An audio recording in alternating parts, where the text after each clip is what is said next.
Hello, good morning to all of you. Today I will discuss about the new setup of Born-Haber cycle. Okay, setup for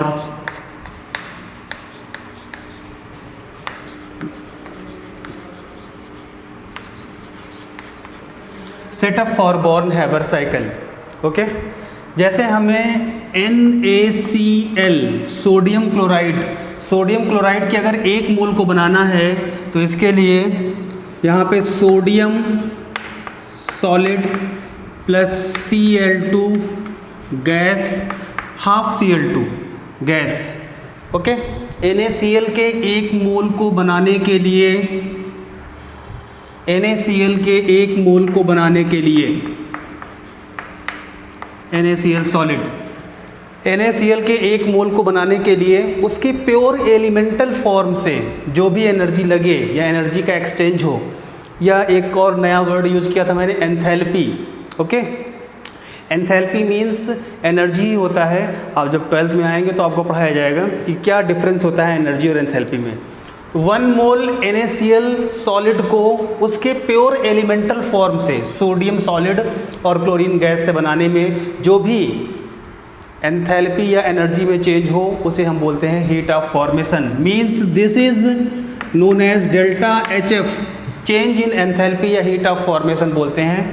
सबसे पहले तो हम sodium solid को sodium gas में change करते हैं, और सॉलिड जब गैस में चेंज होता है this process is known as sublimation. This process is known as sublimation. When solid is changed into the gas, this is known as sublimation. और sublimation के लिए एनर्जी जो होती है एब्जॉर्ब होती है। तो बच्चों sublimation के लिए एनर्जी क्या होती है बच्चों? एब्जॉर्ब होती है। फिर सोडियम गैस को हमने सोडियम प्लस गैस में चेंज कर दिया और Na को Na प्लस गैस में चेंज किया, तो यहाँ पे जो एनर्जी लगेगी that is ionisation energy, and this energy is also absorb. ये भी एनर्जी क्या होती है बच्चों? एब्जॉर्ब होती है। तो सब्लिमेशन की एनर्जी एब्जॉर्ब, आयोनाइजेशन एनर्जी की वैल्यू जो एनर्जी होगी वो क्या हो जाएगी? एब्जॉर्ब। तो पहले सोडियम सॉलिड को सोडियम गैस में चेंज किया, इस प्रोसेस को बोलते हैं सब्लिमेशन, और यहाँ पे हीट एब्जॉर्ब होगी। फिर सोडियम गैस को सोडियम प्लस गैस में चेंज किया, एक इलेक्ट्रॉन निकाला, तो इलेक्ट्रॉन को निकालने में जो एनर्जी लगती है उसे बोलते हैं ionisation energy, and that will absorb. Okay बच्चों, अब जरा गौर से देखो यहाँ पे, अगर क्लोरीन Cl2 लिखा हुआ है, Cl2 मीन्स वॉट? क्लोरीन और क्लोरीन के बीच में ये बॉन्ड है। इस बॉन्ड को तोड़ने में जो एनर्जी लगेगी, the energy required to break this bond is known as bond dissociation energy. The energy required to break this bond, इस बॉन्ड को ब्रेक करने में जो एनर्जी लगेगी that energy is known as what? Bond dissociation energy. This is known as bond dissociation energy, या इसे D बोलते हैं। ओके प्यारे बच्चों, अगर Cl2 हो उसके पहले हाफ हो, मीन्स कुछ ऐसा हो Cl और उसके पहले हाफ, तो यहाँ पे बॉन्ड डिसोसिएशन एनर्जी D और यहाँ पे D/2। तो अगर Cl2 है तो बॉन्ड डिसोसिएशन एनर्जी D, और बच्चों अगर हमारे पास हाफ Cl2 है तो हाफ Cl2 के लिए बॉन्ड डिसोसिएशन एनर्जी D/2। अब आप यहाँ पे सुन लीजिए, और कहीं पर जो हमारा जो है कॉपी होता है, कॉपी के ऊपर लाल लाइन के ऊपर जो स्पेस होता है उसमें लिख लीजिए the energy required to break this bond is known as bond dissociation energy. तो Cl2 के लिए BDE D हो जाएगा, हाफ Cl2 के लिए BDE D/2 हो जाएगा। Any problem? नो। तो Cl2 यहाँ पे एनर्जी दे दी मैंने D/2, दिस इज D/2, तो ये बन गया Cl गैस, और जो इलेक्ट्रॉन यहाँ पे निकला था Na गैस जब Na प्लस गैस में कन्वर्ट होगा तो एक इलेक्ट्रॉन लूज करेगा, उसी इलेक्ट्रॉन को क्लोरीन ने एक्सेप्ट कर लिया और एक्सेप्ट करने के बाद ये बन गया Cl माइनस गैस, और इस एनर्जी को बोलते हैं हम लोग इलेक्ट्रॉन एफिनिटी। और the important point is that एक इलेक्ट्रॉन इंसर्ट कराने में, एक इलेक्ट्रॉन को इंसर्ट कराने में जो एनर्जी लगती है that is known as electron affinity. The energy need to insert one electron is known as electron affinity. एक इलेक्ट्रॉन निकालने में जो एनर्जी लगती है आयोनाइजेशन एनर्जी। कहीं पे लिख लीजिए शॉर्ट में, the energy required to remove one electron is known as ionisation energy. The energy required या the energy release when one electron is insert is known as electron affinity. अब प्यारे बच्चों ये एनर्जी जो होती है रिलीज्ड होती है। क्या होती है बच्चों? रिलीज्ड होती है। Na गैस और Cl माइनस गैस ये दोनों एक साथ आएंगे तो दोनों आपस में कंपाइल कर जाएंगे और फिर ये इसको बना लेंगे। और जब इसको बना रहे होंगे वन मोल आयंस, चाहे वो कैटायन हो एनायन हो, आपस में मिल करके जब सॉलिड बना रहे होंगे तो एनर्जी रिलीज होगी, दैट इज लैटिस एनर्जी। कुछ बच्चों को नहीं समझ में आ रहा था, लैटिस Le जो है प्यारे बच्चों that is lattice energy. This is lattice energy. इसे क्या कहेंगे बेटा? Lattice energy. Le क्या है? Lattice energy. ठीक, जब वन मोल आयनिक सॉलिड बनेगा फ्रॉम देयर्स आयन तो उसे हम बोलेंगे लैटिस एनर्जी। और ये लैटिस एनर्जी भी क्या होती है? रिलीज होती है। ये लैटिस एनर्जी भी क्या होती है बच्चों? रिलीज होती है। तो अब हम लोग जो एनर्जी एब्जॉर्ब हो रही होगी उसे प्लस कर देंगे और जो एनर्जी रिलीज हो रही होगी उसे माइनस कर देंगे और आराम से लैटिस एनर्जी निकाल लेंगे। क्योंकि आपको पता है लैटिस एनर्जी को निकालने का कोई डायरेक्ट फार्मूला नहीं है। एक साइंटिस्ट थे, उनका नाम था बॉर्न हैबर। तो हैबर साहब ने बताया कि अगर आप बॉर्न हैबर साइकिल के थ्रू जाएंगे तो लैटिस एनर्जी को कैलकुलेट कर सकते हैं। तो कैसे करेंगे कैलकुलेट? देखें आप पहले इसको उतार लीजिए। उतारने के बाद मैं इसे हटा रहा हूँ बेटा। उतारने के बाद अब देखें यहाँ पे बहुत ही इंपॉर्टेंट है, डेल्टा HF एब्जॉर्ब एनर्जी कौन सी है? सब्लिमेशन की एनर्जी एब्जॉर्ब है, वेरी गुड। आयोनाइजेशन की एनर्जी एब्जॉर्ब है, very good. Dissociation energy absorb है, very good. Electron affinity release है, रिलीज मतलब माइनस। लैटिस एनर्जी रिलीज है, this is the lattice energy, LATTICE, lattice energy. This energy is also release, lattice energy. अब आप क्या करें? Normal सी इन सारी values को रखें और डेल्टा HF रखें, यहाँ से लैटिस एनर्जी आपको मिल जाएगी। ये माइनस साइन है बेटा। तो हम यहाँ से लैटिस एनर्जी को इस तरह से फाइंड आउट कर सकते हैं। Just we find out the lattice energy, okay.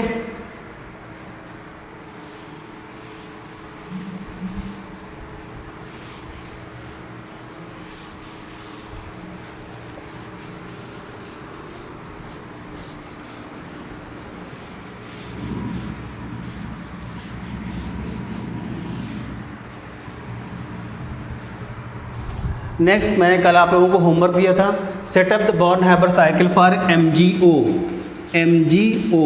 तो मैंने MgO के 1 मोल बनाए। MgO के कितने मोल बनाए? 1 मोल। और कहाँ से बनाए? Mg+2। Mg+2 नहीं लिखेंगे यहाँ पे,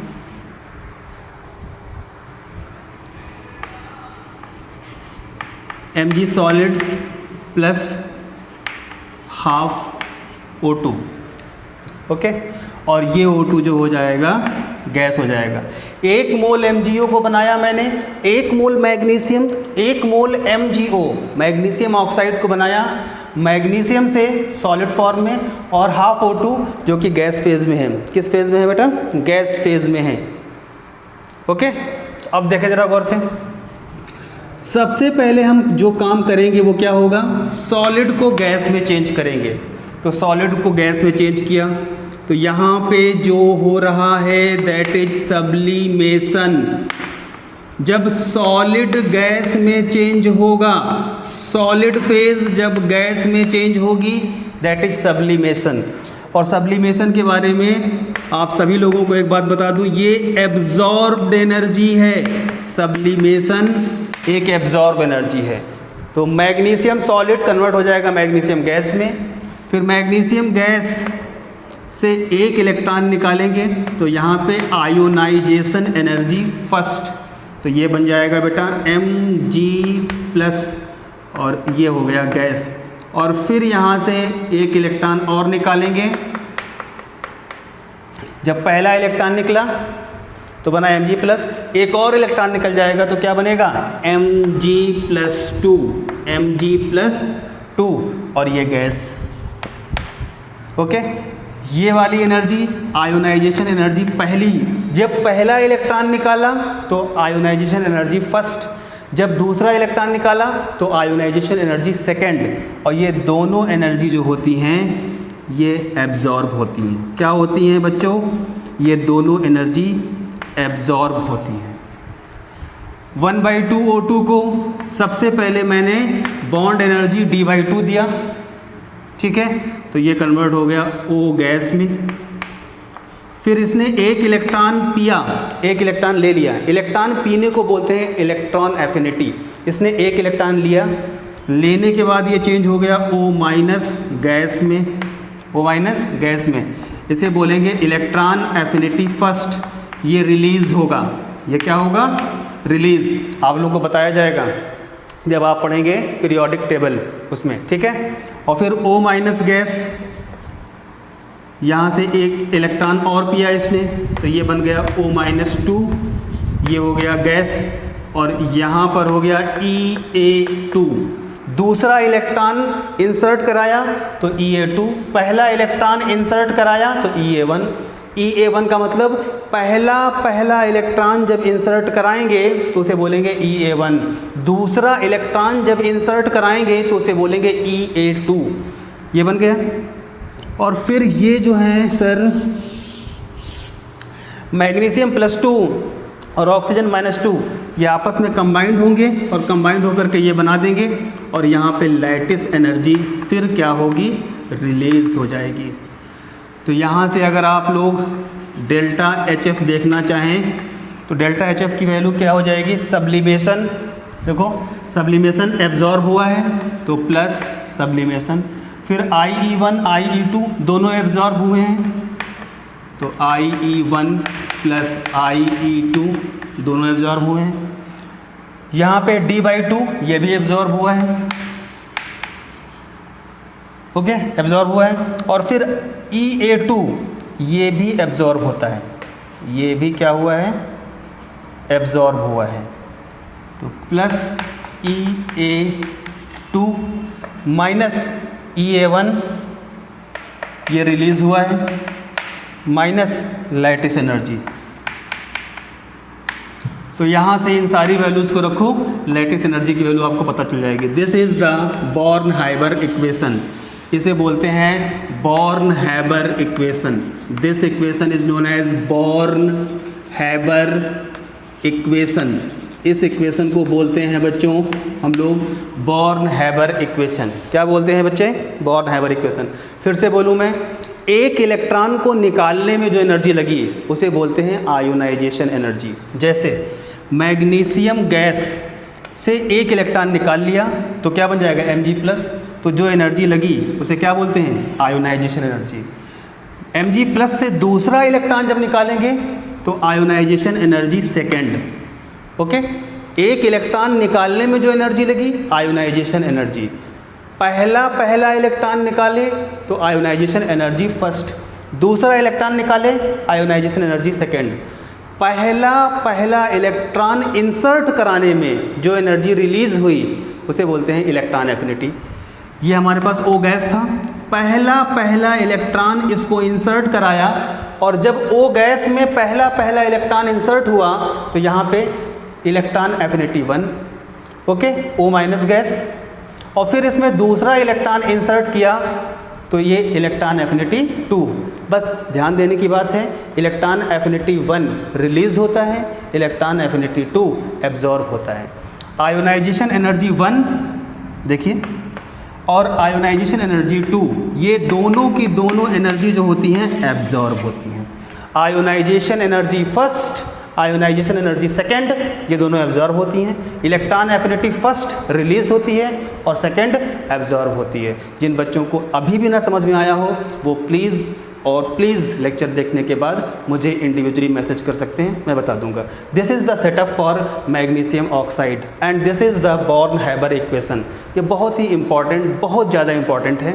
अगर आप लोग इसको उस तरीके से लें तो, कंसल्ट करें तो, ओके।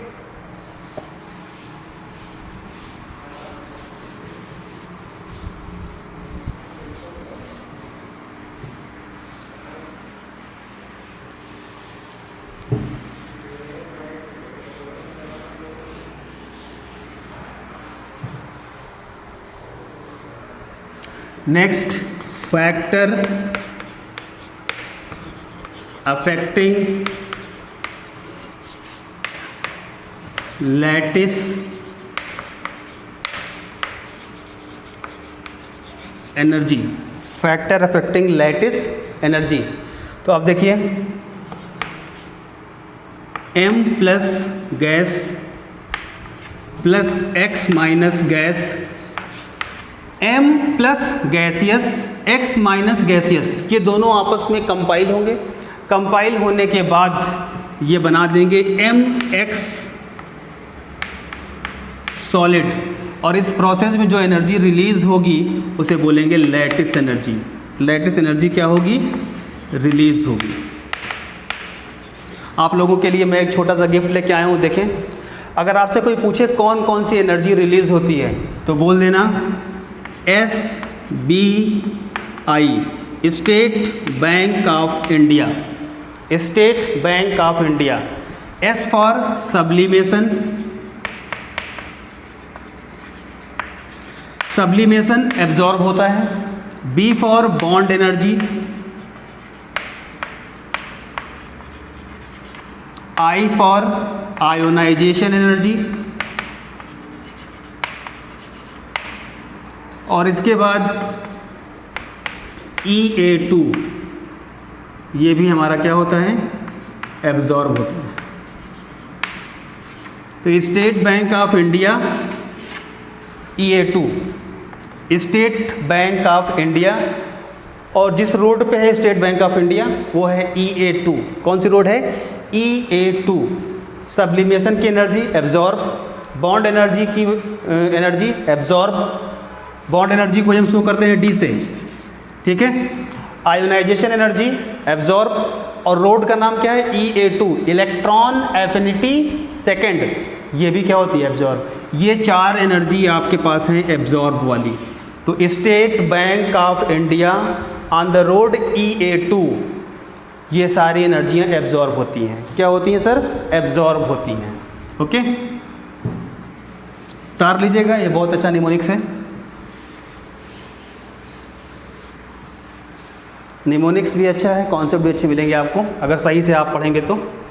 लैटिस एनर्जी देखा मैंने, अब जरा गौर से देखो बेटा। लैटिस एनर्जी यहाँ पे क्या बन रहा है? लैटिस बन रहा है, फॉर्मेशन ऑफ सॉलिड लैटिस बन रहा है। This is known as lattice, इसको हम बोलेंगे लैटिस। लैटिस की जब बात करेंगे, जितना ज़्यादा चार्ज होगा कैटायन पे और जितना ज़्यादा चार्ज होगा एनायन पे, क्योंकि force directly proportional to Q1 Q2, जितना ज़्यादा चार्ज होगा, चार्ज का प्रोडक्ट जितना ज़्यादा होगा, फोर्स ऑफ अट्रैक्शन भी उतना ही ज़्यादा होगा, और जितना ज़्यादा फोर्स ऑफ अट्रैक्शन होगा उतना ही अच्छा सॉलिड बनेगा, और सॉलिड के बनने को ही हम बोलते हैं लैटिस फॉर्मेशन। क्या बोलते हैं प्यारे बच्चों?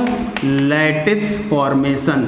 तो अगर आपसे कोई भी आज के बाद पूछ रहा है मार्केट में कि लैटिस फॉर्मेशन के लिए, लैटिस फॉर्मेशन, देखो मैं स्पेलिंग सही लिखी है लेकिन ऐसा लिखूं कि प्यारे बच्चों को समझ में आए। लैटिस फॉर्मेशन की जब बात करेंगे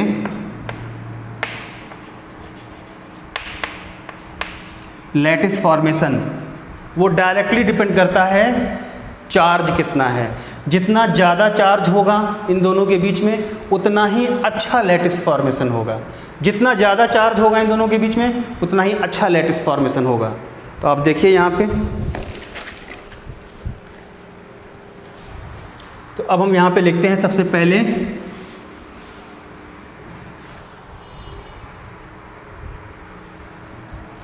यहाँ पे देखिए फोर्स डायरेक्टली डिपेंड करता है Q1 और Q2 पे, या डायरेक्टली डिपेंड करेगा M प्लस और X माइनस पे। जितना ज़्यादा चार्ज होगा उतना ही ज़्यादा फोर्स ऑफ अट्रैक्शन होगा, और जितना ज़्यादा फोर्स ऑफ अट्रैक्शन होगा उतना ही अच्छा सॉलिड बनेगा और उतनी ही एनर्जी रिलीज़ होगी। तो अगर आपसे कोई पूछ रहा है लैटिस एनर्जी किन किन फैक्टर्स पे डिपेंड करती है, तो पहला फैक्टर है लैटिस एनर्जी के लिए क्या है बच्चों, प्यारे बच्चों, लैटिस एनर्जी के लिए पहला फैक्टर है charge on cation and charge on anion. More will be the charge on cation and charge on anion, more will be the lattice energy.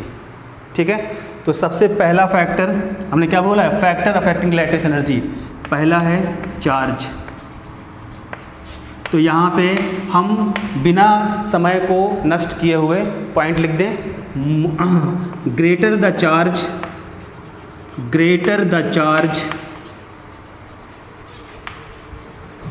Over the cation and anion, greater the charge over the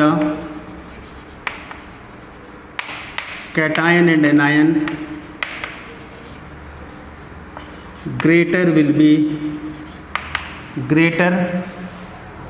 be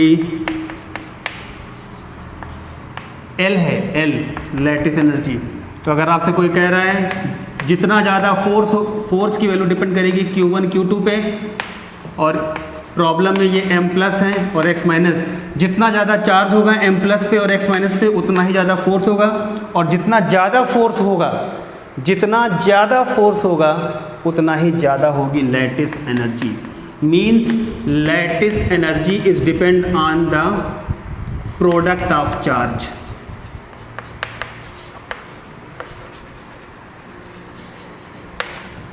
जितना ज़्यादा product of charge होगा उतनी ही ज़्यादा lattice energy होगी। तो जितना ज़्यादा product of charge लेके आओगे उतनी ही ज़्यादा लैटिस एनर्जी होगी।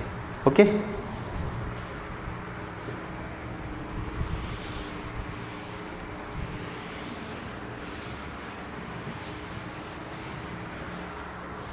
पहला फैक्टर है चार्ज, दूसरा फैक्टर है साइज। तो फोर्स डिपेंड करता है Q1 Q2 अपान R स्क्वायर पे। जितना ज़्यादा साइज होगा उतना ही कम फोर्स ऑफ अट्रैक्शन, और फोर्स ऑफ अट्रैक्शन जितना कम होगा लैटिस एनर्जी भी उतनी ही कम होगी। ओके, और इसका उल्टा कर दें अगर हम, ये जितना कम होगा फोर्स ऑफ अट्रैक्शन उतना ही ज़्यादा, तो लैटिस एनर्जी उतनी ही ज़्यादा। ठीक है, तो साइज में लिख दें स्मॉलर द साइज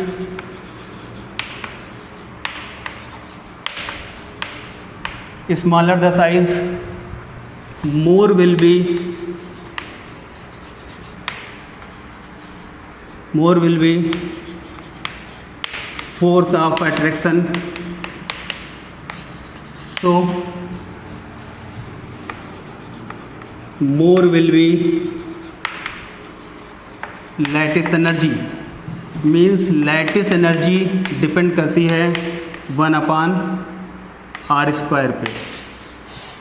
ये जितनी कम होगी डिस्टेंस, लैटिस एनर्जी उतनी ही ज़्यादा होगी। ठीक, तो अब मैंने क्या देखा यहाँ पे कि लैटिस एनर्जी डिपेंड करती है पहला Q1 इंटू Q2 पे, और दूसरा 1/r स्क्वायर पे। देखो प्यारे बच्चों, लैटिस एनर्जी दो फैक्टर पे डिपेंड करती है, एक तो प्रोडक्ट ऑफ चार्ज पे और दूसरा डिस्टेंस पे। जितना ज़्यादा प्रोडक्ट ऑफ चार्ज होगा लैटिस एनर्जी उतनी ही ज़्यादा होगी, जितना कम डिस्टेंस होगा लैटिस एनर्जी उतनी ही ज़्यादा होगी।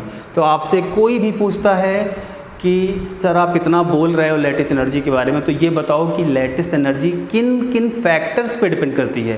Now the lattice energy is depend only on 2 factor, first is charge and second one is size. Lattice energy पहला डिपेंड करती है चार्ज के ऊपर और दूसरा डिपेंड करती है किसके ऊपर, साइज के ऊपर। ओके ओके, अब देखते हैं हम लोग क्वेश्चन कर लेते हैं।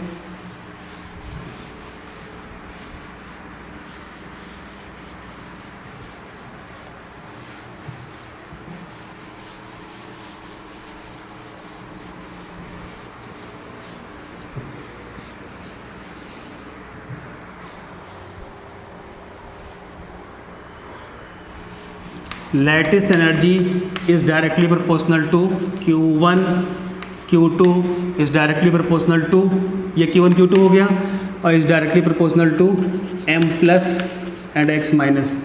तो पहला लिखता हूँ मैं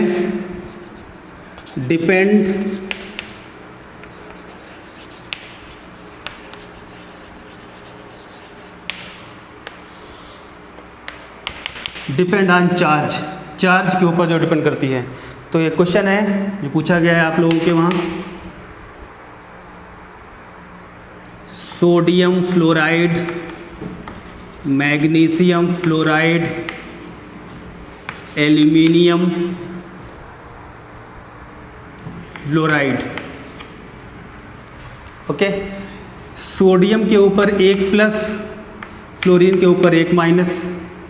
ओके, ये चार्ज यहाँ आ जाएगा। मैग्नीशियम के ऊपर +2, मैग्नीशियम के ऊपर +2, तो 2 फ्लोरीन के ऊपर -2। देखो बेटा इधर इंपॉर्टेंट देखना, मैग्नीशियम फ्लोराइड, ये 2 यहाँ पे आ जाएगा +2, और यहाँ का इंडेक्स कितना है 1, ये यहाँ चला जाएगा। ठीक है, ये चार्ज आ जाएगा। लेकिन मैं आपको बेसिक से बता देता हूँ, बिल्कुल बेसिक से। तो देखिए मैग्नीशियम फ्लोराइड, सबसे पहली बात तो मैं बताऊँ आपको कि कंपाउंड पे अगर कोई चार्ज नहीं दिया गया है तो टोटल चार्ज उस कंपाउंड पे है 0। कितना है, 0। मैग्नीशियम फ्लोराइड 2 चार्ज यहाँ पे आ गया +2, आ गया, यहाँ +2 आया, तो 0 करने के लिए यहाँ पे -2 करना पड़ेगा। लेकिन -2 2 फ्लोरीन पे आया, तो 1 फ्लोरीन पे -1। इंपॉर्टेंट है बेटा, प्लीज़ देख लें, इंपॉर्टेंट है, प्लीज़ देख लें। मैग्नीशियम फ्लोराइड, ये 2 यहाँ पे आ गया +2 आ गया, तो इस पूरे के ऊपर होगा -2। क्या होगा, -2। तो 2 फ्लोरीन के ऊपर -2, तो 1 फ्लोरीन पे -1। इधर देख बेटा, एल्यूमिनियम फ्लोराइड, ये 3 आ गया यहाँ पे प्लस का, तो ये 3 फ्लोरीन के ऊपर -3, ये +3, ये -3, तभी तो टोटल चार्ज क्या हो जाएगा 0। ये +3 तो ये -3, 3 फ्लोरीन के ऊपर 3 चार्ज नेगेटिव के, तो 1 के ऊपर 1 फ्लोरीन के ऊपर -1। तो यहाँ पे ज़रा गौर से देखो, अब यहाँ पे सोडियम फ्लोराइड, पूरा का पूरा सोडियम फ्लोराइड पे चार्ज है 0, है 0। इसका भी इंडेक्स 1, इसका भी इंडेक्स 1। ये इधर गया तो इसके ऊपर चार्ज +1 आ गया, और ये इधर गया तो इसके ऊपर चार्ज -1 आ गया। 1 सोडियम पे +1, 1 फ्लोरीन पे -1। ओके, तो यहाँ पे जब हम देखेंगे मैग्नीशियम के ऊपर +2, तो ये हो जाएगा -1। एल्युमिनियम के ऊपर +3, तो ये हो जाएगा -1। बात समझ में आ रही है कि नहीं आ रही है? अब हम क्या करेंगे, lattice energy is directly proportional to mod of charge on cation and charge on anion. ये है फार्मूला कि लैटिस एनर्जी डिपेंड करती है modulus of charge on cation and charge on anion. यहाँ पे कैटायन पे चार्ज कितना है, पहला केस फर्स्ट, तो यहाँ पे लैटिस एनर्जी कैटायन पे चार्ज कितना है +1, यानी कि 1 इंटू एक्स पे -1, और यहाँ पे जब मॉड ले रहे होते हैं तो प्लस माइनस नहीं लिखते हैं, तो ये कितना आ गया 1 × 1 आ गया। सेकेंड केस में लैटिस एनर्जी डिपेंड कर रही है, यहाँ पे 2 है इंटू ये वाला 1, दैट इज़ 2।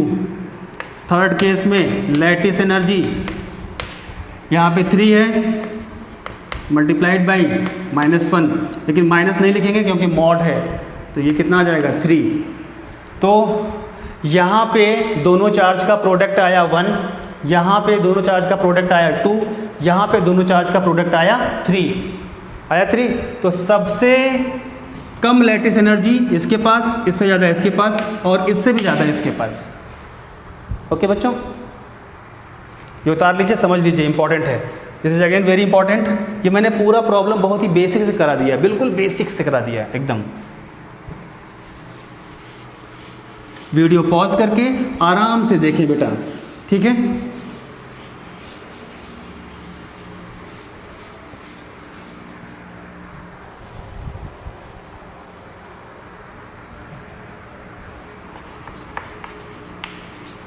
Na2O, MgO,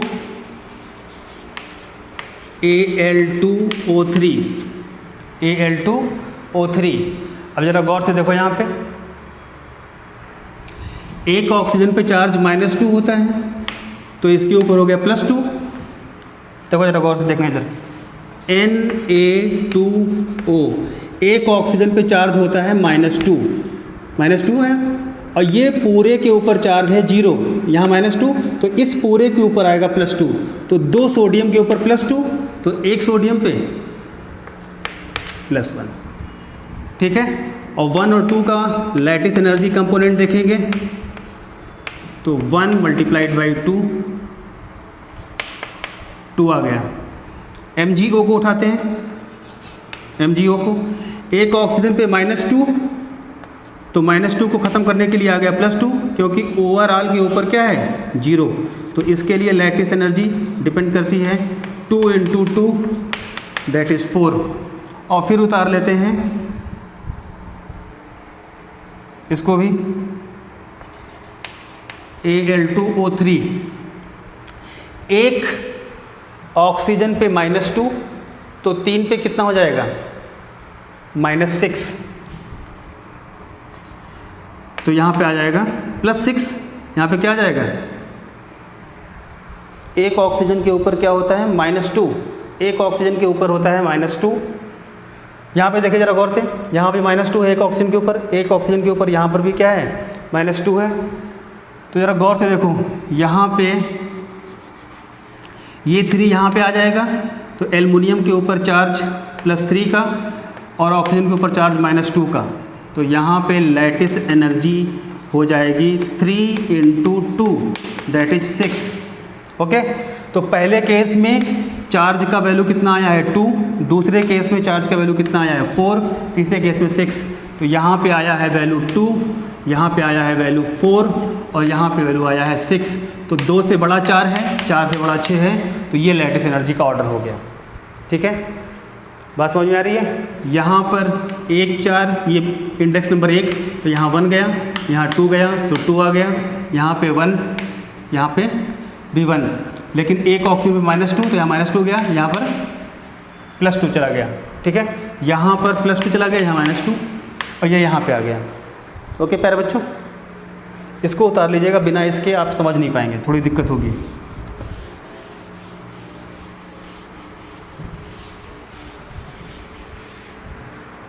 और इसके बाद ऑन साइज के फैक्टर्स पे कौन कौन डिपेंड करता है सही से, साइज पे हमने बोला है कि लैटिस एनर्जी डिपेंड करती है 1/r² पे। ओके, तो पहला क्वेश्चन है lithium fluoride, sodium fluoride, potassium fluoride, rubidium fluoride. अब देखें बच्चों, that is very very important. ठीक है, लिथियम,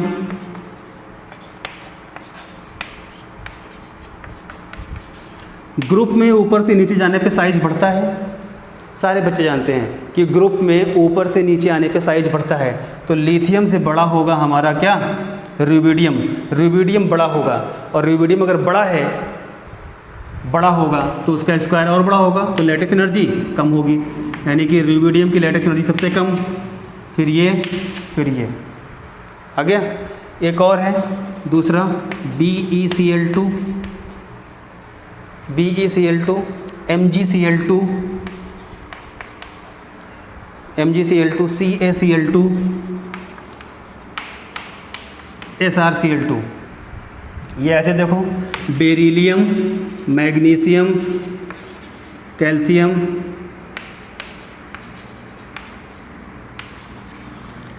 ऊपर से नीचे जाने पर साइज क्या होता है, बढ़ता है। तो बेरिलियम के बाद मैग्नीशियम आया, मैग्नीशियम के बाद कैल्शियम, कैल्शियम के बाद स्ट्रांसियम। इन सब में सबसे बड़ा स्ट्रांसियम, जो सबसे बड़ा होगा उसकी लेटेस्ट एनर्जी सबसे कम होगी। तो एक झटके में आंसर पा सकते हो अगर आप थोड़ा सा कॉन्सेप्ट को लेकर के चलो, ठीक है। और कल हम पढ़ाएंगे hydration energy. Okay, thank you बेटा।